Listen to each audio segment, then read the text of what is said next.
The moment the front door clicked shut, the whole house felt different. Not quieter, not emptier, sharper, like the air had teeth. I stood in my sister Brooke's living room with my overnight bag still hanging off my shoulder, listening to the taxi roll down the street and fade into the neighborhood distance. Brooke and her husband Jared were gone, supposedly headed to the airport for a 5-day Caribbean cruise. 5 days of sunlight and cocktails and pretending their life was perfect. 5 days where I, as usual, was the convenient solution.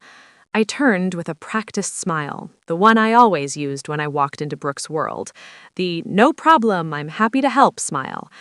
I looked toward the hallway, expecting to see Nola pad out with her iPad, thumbs ready to type, eyes down like she was trained to keep herself small. Instead, she was already there, standing perfectly still. No tablet, no screen, no shy half-wave, just Nola, 8 years old, in socks with little stars on them, staring straight at me, like she'd been waiting for the exact second the adults left. She didn't blink. And something in me, some part that had learned to read danger long before I learned to read spreadsheets, tightened. "Hey, kiddo," I said softly, dropping my bag and forcing warmth into my voice. "What do you want to do first? Cookies? A movie? We can—" She took one step closer, her mouth opened, and the impossible happened. "Auntie," she said. Not a whisper, not a squeak, a clear, steady voice, like she'd never been silent a day in her life. My legs went weak. The words didn't make sense. Nola didn't speak. Nola had never spoken, not since she was a toddler. That's what we'd always been told. A rare condition, Brooke said. Neurological, nothing to be done. We tried everything. My mind tried to reject what my ears were hearing. My body reacted before my brain caught up. Nola lifted her chin, urgency in her eyes so fierce it didn't belong on a child's face. "Don't drink the tea Mom made," she said. "She planned something bad." I stared at her, then down at my hands. The thermos, yellow lid, heavy, warm, innocent-looking, like something thoughtful, like something loving. It suddenly felt like a trap with a friendly label. My throat locked. My heart pounded so hard I could feel it in my fingertips. "Nola," I managed. My voice came out thin, shaky. "What did you say?" Her face didn't change. She didn't look like a child trying to scare me. She looked like a child trying to save me. "Don't drink it," she repeated, slower. "Please." I set the thermos down on the kitchen counter, like it might explode. My hand shook so badly it made a dull clunk against the granite. I crouched to her height, trying to make my breathing quiet so I wouldn't frighten her, trying not to frighten myself. "You can talk," I whispered. She nodded once. Her lower lip trembled, but her eyes stayed locked on mine. "I always could," she said. "Mommy made me stop." The room tipped. I put one hand on the floor to steady myself, like the ground had turned into water. "Made you stop?" I repeated. "What do you mean?" Nola swallowed, small throat moving like she was pushing down fear that had lived there for years. She looked toward the hallway, toward the front door, toward every corner of the house, like Brooke might be hiding behind a wall, ready to jump out. "She said, if I talked," Nola whispered, "something terrible would happen to you." A coldness slid into my chest. Not sadness, not confusion, something cleaner, something that felt like a door locking from the inside. I had spent my whole life making excuses for Brooke. She was intense because she cared. She was controlling because she knew best. She was sharp because the world was sharp and she was just prepared. I had filed away every uncomfortable moment as, "That's just my sister." But this was different. This was not a personality. This was a plan. "Nola," I said very gently, forcing my voice to stay even, "I need you to tell me everything you remember. But first, are you safe? Did she hurt you?" Nola hesitated, then lifted her sleeve. Bruises. Faint now, yellowing at the edges, but unmistakable. Finger marks. My stomach twisted so hard I thought I might vomit right there on Brooke's spotless floor. "She doesn't hit me a lot," Nola said quickly, like she was protecting the person who didn't deserve protection. "Just when she's scared I'll mess up." "Mess up?" I asked, even though my body already knew the answer. Nola's eyes glistened. "The secret." I sat back on my heels, feeling like I'd just stepped into a nightmare I didn't know had my name on it. I wanted to call the police immediately. I wanted to grab Nola and run out the door. I wanted to smash the thermos and pour it down the sink and scrub the counter until the thought of it was gone. But one thing was painfully clear. Brooke was not the kind of person you warned.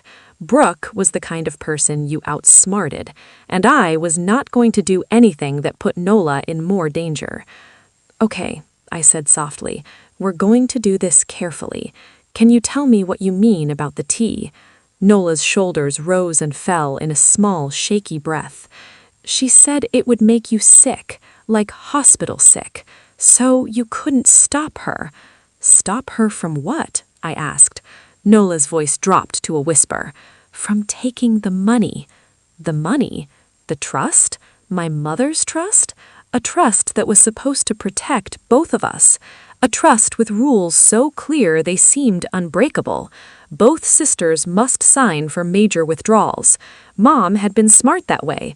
At least I had believed she was. My mind raced backward, grabbing memories like receipts. Mom's illness, cancer, the slow disappearing, Brooke hovering, smiling too sweet, asking too many questions about paperwork, Brooke insisting on handling the complicated stuff, like she always did. The day Mom died, 14 months ago, and Brooke cried in a way that looked right but felt wrong, like she was acting a scene she'd practiced in the mirror. The trust amount, around $1.2 million. Dad's life insurance, their life savings, everything they'd built with decades of work and careful choices. The house that Mom left to me because Brooke already owned property. At the time, I thought it was fair. Now, I wondered if Mom had been trying to protect me from my sister. I stared at Nola, this child who had been silent in my life like a shadow, this child who had just spoken like a siren. "How long?" I asked, voice rough. "How long have you been able to talk?" Nola's eyes filled. "Since I was little," she said. "Since before I was 3. My skin prickled. "But Brooke said—" Nola flinched at her mother's name. "She lied." The word was too heavy for a child, but Nola said it like she'd carried it for years. "She lied to everybody," Nola continued. "She made up the doctor story. She made me pretend." I couldn't think, not like normal. I could feel my brain switching into a different mode, the one I used at work when something didn't add up, when numbers didn't match, when a client's records had neat columns but messy truth. Find the pattern, follow the trail. Don't panic. "Okay," I said very gently, "start from the beginning. Tell me the first time you remember her making you stop talking." Nola's gaze drifted past me, like she was looking at something far away. Then she began. "When I was 3, she said slowly, "I went downstairs for juice. Mommy was in the kitchen. She was on the phone." Nola's fingers twisted in the hem of her shirt. "She didn't see me. She was saying mean things, like Aunt Lisa out of the picture. She said, 'When Daddy's gone, then Grandma, then we get everything.'" My blood turned to ice. Nola continued, her little face blank in the way trauma makes children go quiet inside, even when they speak. "She said she trusts me completely. She's so stupid." I swallowed hard. I had spent my whole life believing Brooke cared about me, at least in her overbearing way. I never imagined Brooke's private voice, never imagined her saying my name with contempt. "Then what?" I asked, barely breathing. Nola squeezed shut her eyes. "The next day," she said, "I asked her what out of the picture meant." She opened her eyes again, and I saw it, the fear that had lived there for years.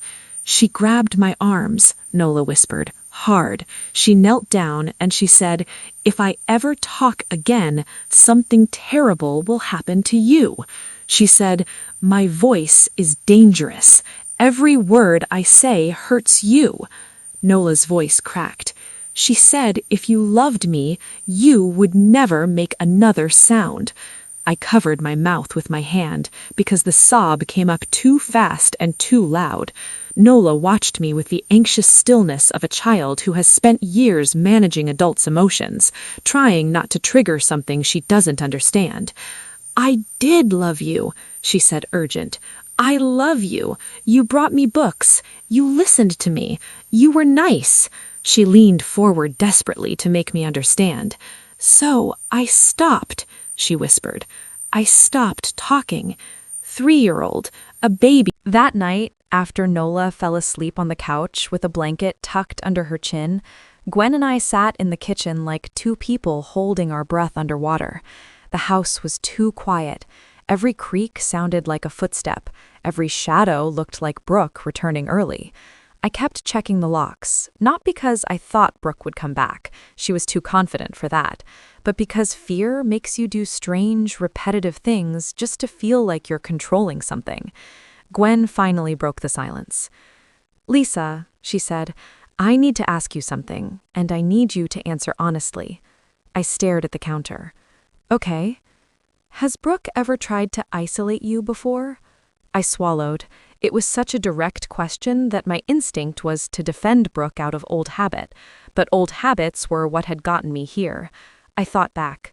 Brooke criticizing my friends, Brooke telling me certain people weren't good for me, Brooke mocking my relationships, Brooke always insisting she knew what I needed better than I did, the way she used sweetness as a weapon, the way she'd give advice that landed like a slap.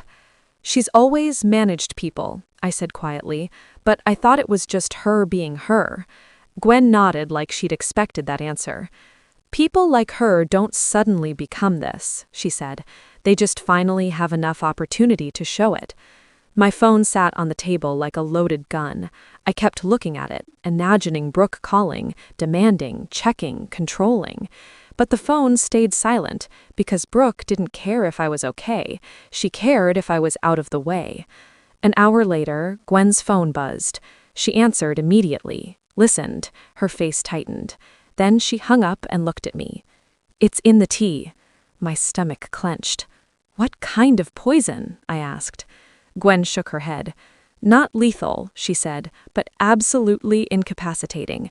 A concentrated mix of sedative herbs and something that works like a brutal laxative compound. You'd be violently ill, dehydrated, weak, possibly barely conscious for 2 to 3 days. Exactly what Nola said. Exactly what Brooke needed. I stared at the thermos like it was a snake. "So she wasn't trying to kill me," I whispered. "No," Gwen said, voice cold. "She was trying to disable you." And in some ways that was worse, because it meant Brooke had planned it with precision. She didn't want blood. She wanted plausible deniability. She wanted to steal my life and keep her hands clean. Gwen leaned closer. "Now we call someone who can move fast," she said. My brain flashed to one person, Kevin Calloway. We had been in the same college circle years ago. He had gone in law. Last I heard, he worked in the prosecutor's office. I hadn't talked to him in ages, but this was not the time for pride.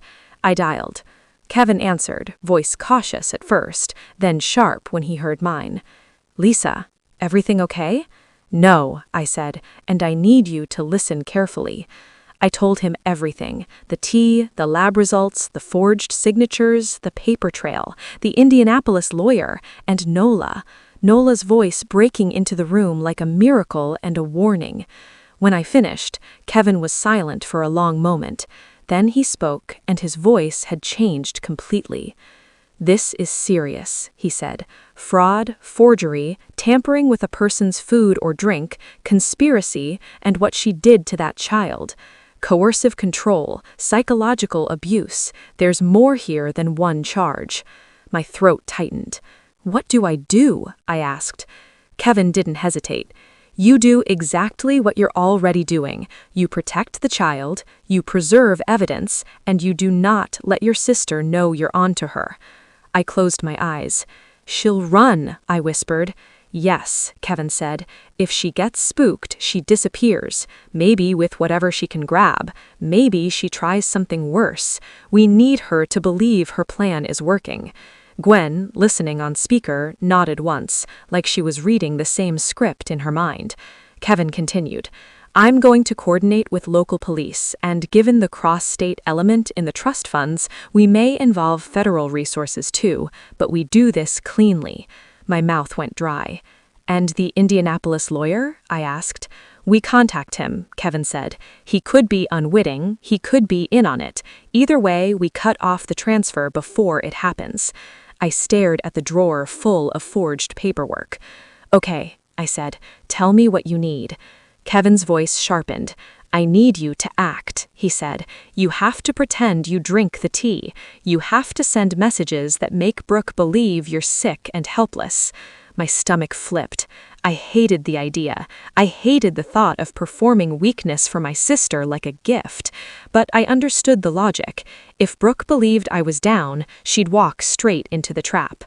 Gwen leaned forward, elbows on the table. "We can do that," she said. "Lisa can do that." I took a breath. "Okay," I said. "I'll do it." Kevin's voice softened just slightly. "And Lisa," he added, "Nola's statement, documented properly, not just you telling me what she said. We need it recorded with the right protocols. Child advocacy specialists, a trained interviewer. That way it holds up." I glanced toward the living room, where Nola slept curled against the couch pillow, like a child who had finally spent herself into rest. "She already did something brave," I whispered. "Now we're asking her to talk again, officially." Kevin's voice was firm. "I know," he said, "but it's also how we protect her permanently." I swallowed hard. "Okay," I said, "we'll do it." We ended the call, and then the next step hit me like a second wave. I had to call Brooke. I had to put on the voice, the weak one, the pathetic one, the one Brooke would enjoy believing. Gwen watched my face. "You don't have to do this alone." "Yes, I do. Brooke knows my voice. She'll hear it if it's fake." Gwen nodded slowly. "Then don't fake," she said. "Use something real." I looked at her. "What?" Gwen's eyes held mine. "Use the truth," she said softly.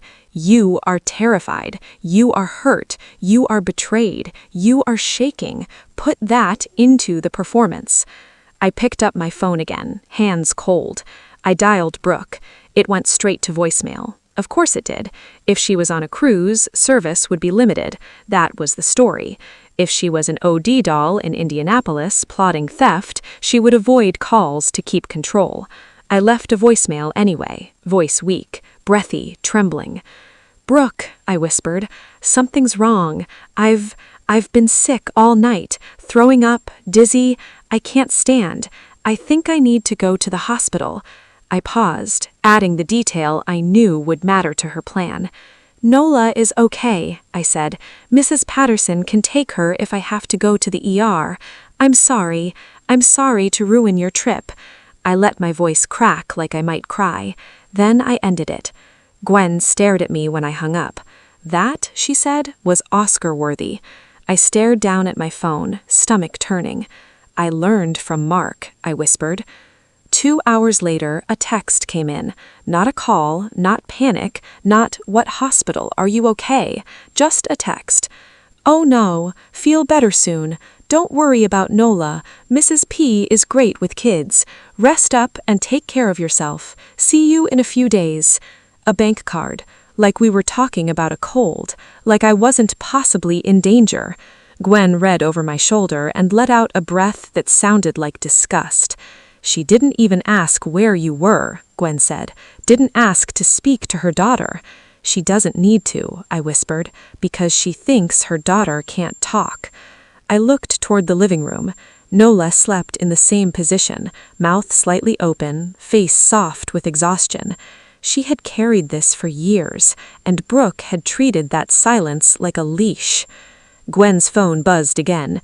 Her husband texted her something about social media and location tracking. "Jared is sloppy," Gwen said, scanning the message.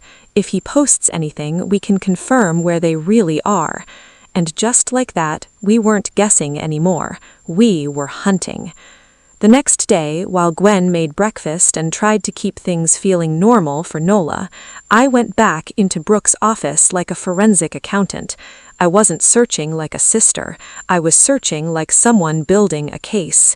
I pulled out every folder, every envelope, every stack of old taxes, every meat pile that Brooke kept for appearances. And at the bottom of a drawer, under a stack of returns, I found letters. Handwritten letters dated during Mom's final months.